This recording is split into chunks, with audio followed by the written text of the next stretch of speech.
별인 줄 알았어요. 한 번도 의심한 적 없었죠. 몰랐어요. 난 내가 벌레라는 것을. 그래도 괜찮아, 난 눈부시니까. 하늘에서 떨어진 별인 줄 알았어요. 소원을 들어주는 작은 별. 몰랐어요. 난 내가 개똥벌레라는 것을. 그래도 괜찮아, 난 빛날 테니까. 나는 내가 빛나는 별인 줄 알았어요. 한 번도 의심한 적 없었죠. 몰랐어요. 난 내가 벌레라는 것을. 그래도 괜찮아, 난 눈부시니까. 한참 동안 찾았던 내 손톱 하늘로 올라가 조승달 돼버렸지. 주워 담을 수도 없게 너무 멀리 갔죠. 누가 저기 걸어놨어. 누가 저기 걸어놨어.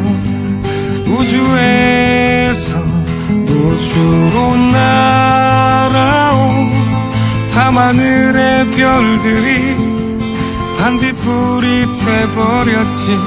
내가 널 만난 것처럼, 마치 약속한 것처럼 나는 다시 태어났지.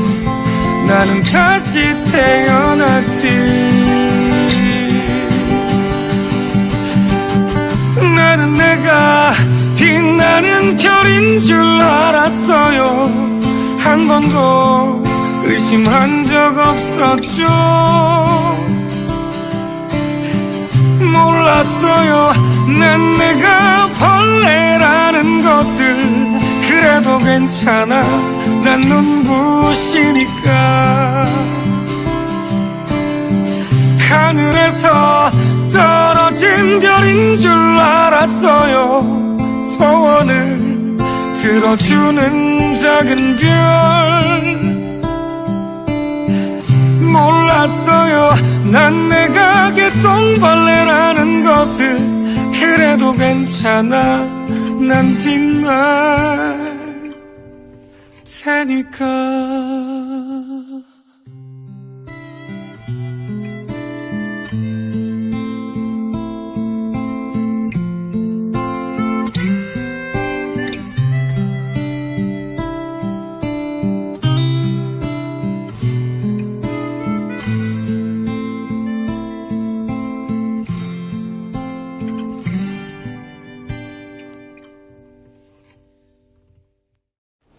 안녕하십니까.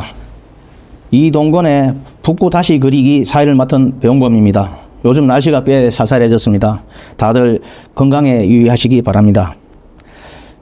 알다시피 울산 보도연맹 사건은 6.25 전쟁기에 가장 아픈 비극이며 오랫동안 숨겨졌던 진실은 지하창고에서 발견된 한 장의 문서로 세상에 드러나기 시작했습니다. 그 진실을 세상에 알린 주역 이동건 전 청장님을 모시고 당시의 순간과 사건이 남긴 의미, 앞으로의 과제에 대해서 얘기해 보겠습니다. 청장님 반갑습니다. 예, 안녕하십니까. 청장님 요즘 근황이 어떠신지요? 아, 예. 감사합니다. 근황을 물어줘서. 저는 22년 북구청장을 퇴직한 이후에 북구 지역 발전을 위해서 나름대로 모셔가고 있었죠. 그래서 봉사활동이라든지 행사 참석 등등 또 북구 지역위원장을 맡았기 때문에 우리 시당과 함께 당을 이끌어가는 역할도 해왔습니다. 작년에 아시다시피 비상계엄이 발동됨으로 해서 거기에 따른 우리 민주당 당원들 중심으로 해서 집회도 많이 참석해왔고 마침 탄핵이 되었기 때문에 지난 6월 대선에서 민주당이 승리하는 쾌거도 이룬 바가 있습니다. 그 이후에 북구 발전을 열심히 모색하고 있다. 이렇게 말씀드릴 수 있겠습니다. 네. 그럼 지금부터 본론으로 들어가겠습니다. 먼저 청장님, 울산 보도연맹 사건이 무엇인지 간략하게 설명해 주시겠습니까? 이 사건은 1950년 7, 8월경에 6.25 전쟁 중에 국가 공권력이 국민보도연맹 회원들에게 집단 학살을 한 사건인데 당시에 한 870여 명이 학살된 것으로 나타나고 있습니다. 정부가 후방 교란을 막는다는 명분으로 비인도적 대량 학살을 감행한 것이 되겠죠. 그럼 구체적으로 들어가 보겠습니다. 예. 울산 보도연맹 사건은 6.25 전쟁 발발 직후 정확히 어떤 이유로 어떤 집단을 대상으로 발생한 비극이었습니까? 당시 울산에는 형무소가 없었습니다. 그래서 수감된 범법자에 대한 처형이 없었기 때문에 희생자 대부분이 순수 민간이었다고 봐도 되겠죠. 또한 한국군이 급격히 후퇴하면서 전방지역에서 학살할 시간적 여유가 없었지만 낙동강 방어선 근처의 후방이었던 울산에서는 집중적으로 학살이 일어나게 된 것입니다. 네.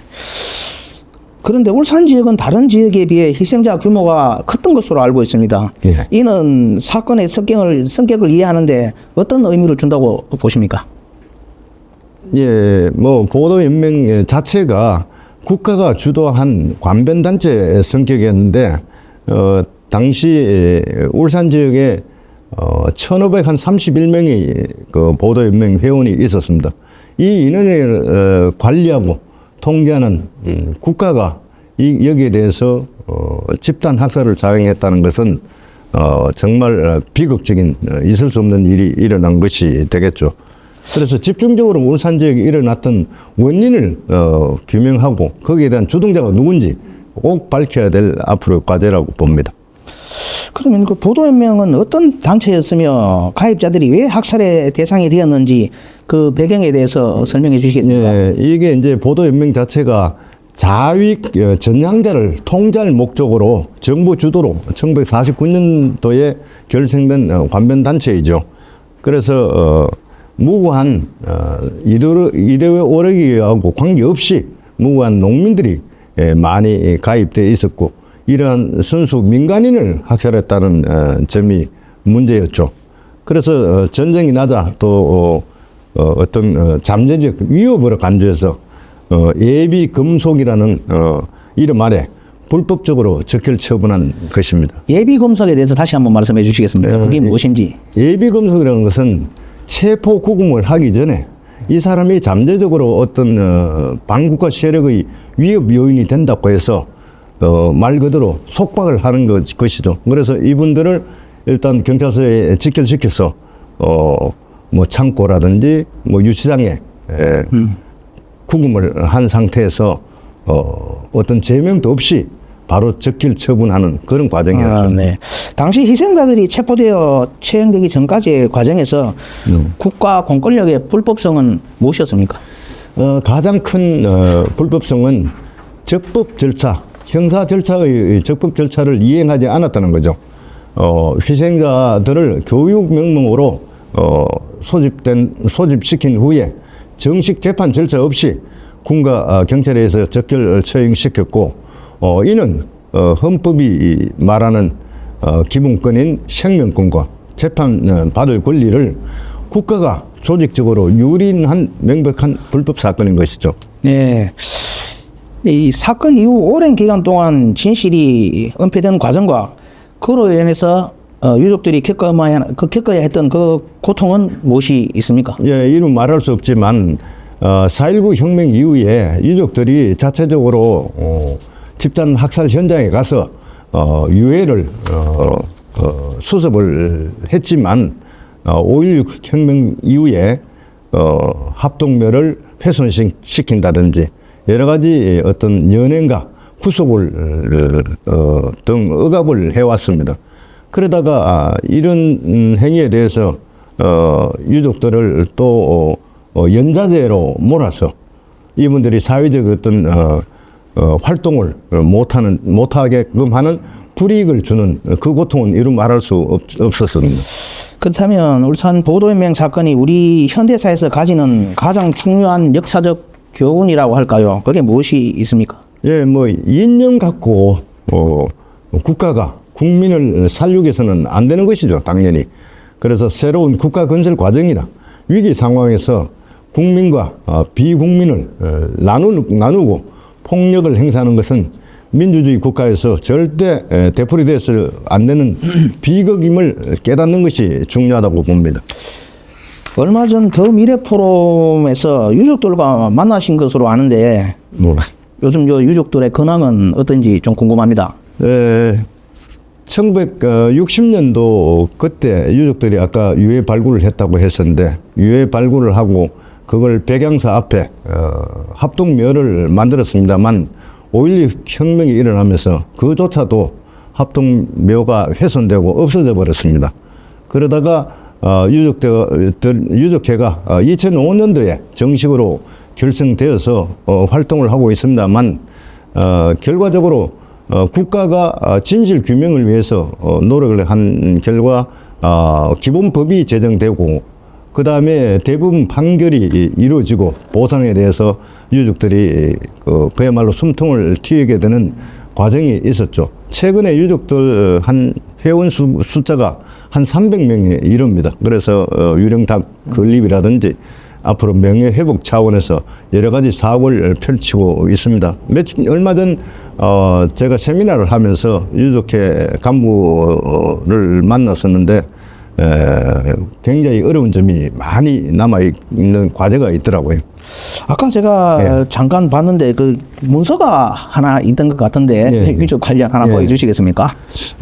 요게 이제 2007년도에 중부 경찰서에서 발견된 문서를 토대로 해서 이렇게 요게 문서 모형입니다. 검게 보이죠? 요게 중부경찰서 창고에서 발견된 문서인데 이걸 토대로 해서 소위 처형자 명부입니다. 그래서 이렇게 책자로 진실화해위원회에서 이 책을 만들어서 그 당시 저에게 준 내용인데 여기에 보면 뭐 주소, 이름, 그 다음에 당원 가입이라든지 활동사항 등등 모든 내용이 이렇게 상세히 기록이 되어 있습니다. 그래서 아마 전국에서 경찰서 자료가 남아있는 곳이 울산 중부경찰서가 유일했을 겁니다. 이걸 토대로 해서 국가 폭력에 대해서 노무현 대통령이 사과 성명을 발표한 적도 있죠.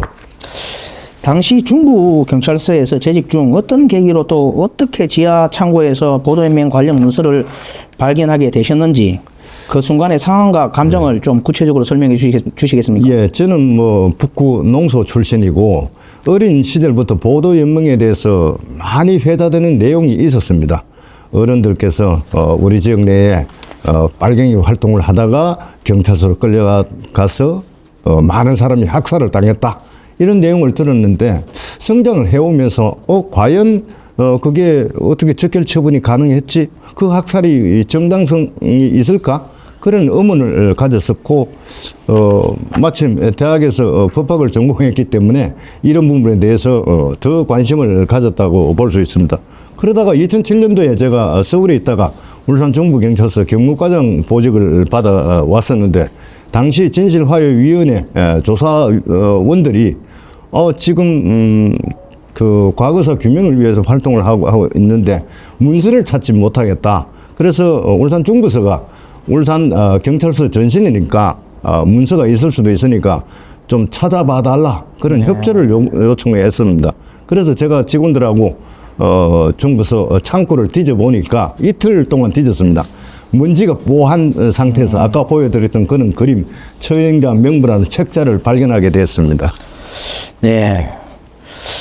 이동건 총장님께서 발견하신 문건이 2007년 과거사 정리위원회 진실규명과 이후 유가족들의 국가 배상 소송에 미친 결정적인 역할은 무엇이라고 생각하세요? 그래서 그 처형자 명부 보면 울산 지역 보도연맹 회원수가 1531명이고 당시에 대운산이나 반정곡에서 학살된 인원이 870명으로 나와 있습니다. 네. 그 중에 이제 400여 명은 신원이 확인됐지만 아직까지 미흡한 부분이 많이 있죠. 그래서 이러한 국가가 직접 보도연맹을 관리했다는 것이 입증되었고, 그 다음에 그 실체를 파악하는데 결정적인 역할을 했다, 이렇게 봅니다. 그 자체가, 공개 자체가 또 정부에서 최초로 이루어졌고, 그 명부에는 보면 우리 북구 지역 전체, 울산 지역 전체 각 면 단위로 또는 이름이나 생년월일, 직업, 뭐 학력, 본적지, 주소, 과거 이력 등등이 상세히 기재되어 있었습니다. 아마 그때 발견하지 못했다면 지금의 어떤 진상 규명도 되지 않았을 것으로 추정됩니다. 네.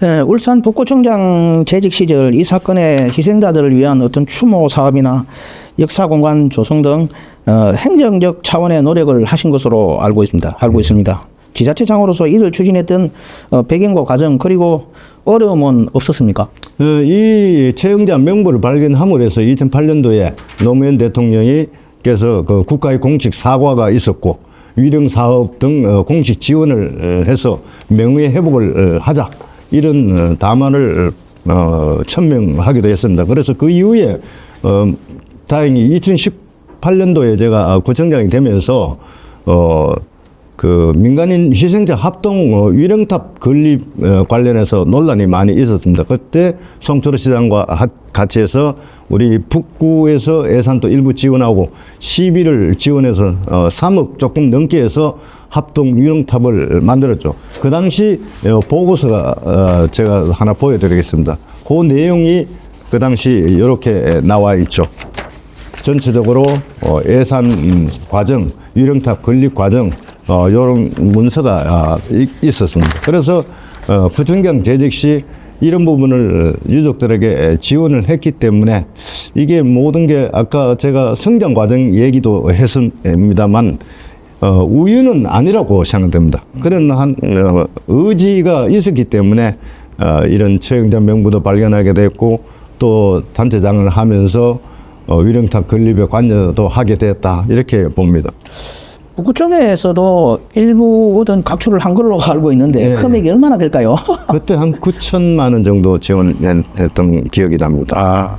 그러면 개인 이동권으로서 이 운명적인 문서 발견이 본인의 삶과 공직 생활에 어떤 의미를 남겼는지 궁금합니다. 네, 그 아까 위령탑 건립 관련해서도 언급했습니다만, 이런 걸 통해서 유족들에게 국가 폭력에 의한 피해를 보존한다는 측면에서 역할을 했고, 그 다음에 또 지난 10월 더 미래 포럼을 통해서 울산 보도연맹 사건 관련해서 세미나를 했지 않습니까? 네. 그걸 통해서 우리 주변 분들에게 환기를 좀 시키고 역사적 교훈을 잊지 말자, 그런 게 있고, 앞으로 특별법 제정이라든지 여러 가지 사업을 할 수 있는 토대 구축에 제가 조금이라도 기여하는 그런 역할을 할 수 있다고 생각됩니다. 앞으로 그런 진실 규명이, 진상 규명이 되고 명예 회복이 제대로 될 수 있도록 할 수 있는 역할을 저도 다 할 생각입니다. 예, 예. 그 유족들이 겪은 고통의 세월이 60년이 넘었습니다. 예. 완전한 명예 회복과 역사적 화해를 위해 그 물질적 배상 외에 예. 우리 사회가 유족들에게 해줘야 할 정서적, 상징적 조치가 가 있다고 보십니까? 예, 아까 언급했지만 노무현 대통령께서 국가폭력에 대한 사과와 권고사항이 있었지 않습니까? 거기 내용을 보면 희생자 명예회복, 그 다음에 추모 및 추모 공간 조성, 합동유령제 주관 등등 국가 배상 등등 여러 가지 사항이 있습니다.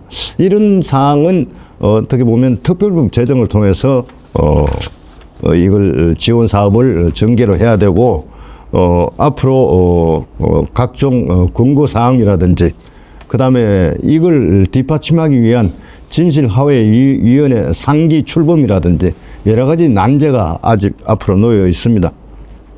국가기관이 진실을 은폐해온 행위로 인해 국민들이 국가를 불신하고 있는 상황입니다. 신뢰 회복을 위해 국가가 유족들에게 법적 배상 외에 뭐 같은 말이지만 취해야 할 뭐 진정성 있는 어느 조치는 아까 조금 전에 말씀하신 거하고 같은 거라고 뭐 이해하면 거의 되겠습니까? 뭐 같은 내용으로 이해하시면 되겠습니다. 아 그러면 다만 아직 남았는 게 1960년도에 현장 유해 발굴이 있었는데 그 당시 870기의 두개골이 찾아냈죠.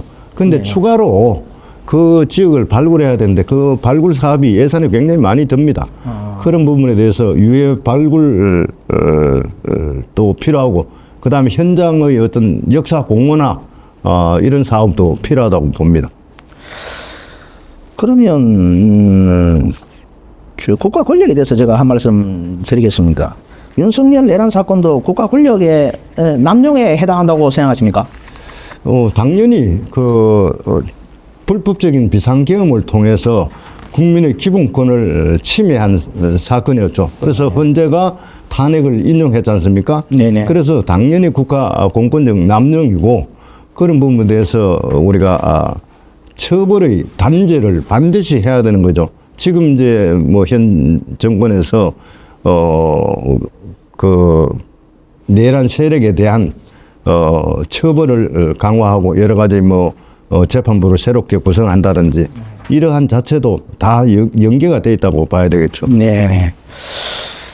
그 마지막으로 울산 보도연맹 사건을 통해서 우리가 기억해야 할 민주주의 역사와 정의 그리고 미래 세대에게 전달하고 싶은 메시지가 있다면 무엇일까요? 내용을 사실 우리 주민께서 잘 모르는 분이 너무나 많습니다. 이러한 민간인 학살 사건은 세계사에서도 유례를 찾기 힘들 정도입니다. 우리 방공 정책의 천명 역할을 해왔던 국민보도연맹을 필요에 의해서 이용하다가 전쟁이 일어나자 잠재적인 어떤 위협 세력이라고 간주해서 학살했던 사건은 용서할 수 없는 국가적인 불법적인 범죄 행위라고 봅니다. 그래서 본질적으로 국가는 어떤 성립 요소인 국민을 보호할 의무를 부담하고 어떠한 경우도 적법한 절차 없이 국민의 생명을 박탈할 수 없습니다. 이러한 교훈은 국가가 존재하는 한 그대로 유효할 것입니다. 그래서 조직적으로 자행된 기본권 침해 행위가 다시는 일어나지 않도록 이분들에 대한 명예 회복, 그다음에 어떤 인권 교육 여러 가지 우리가 필요한 조치를 해야 될 것으로 판단됩니다.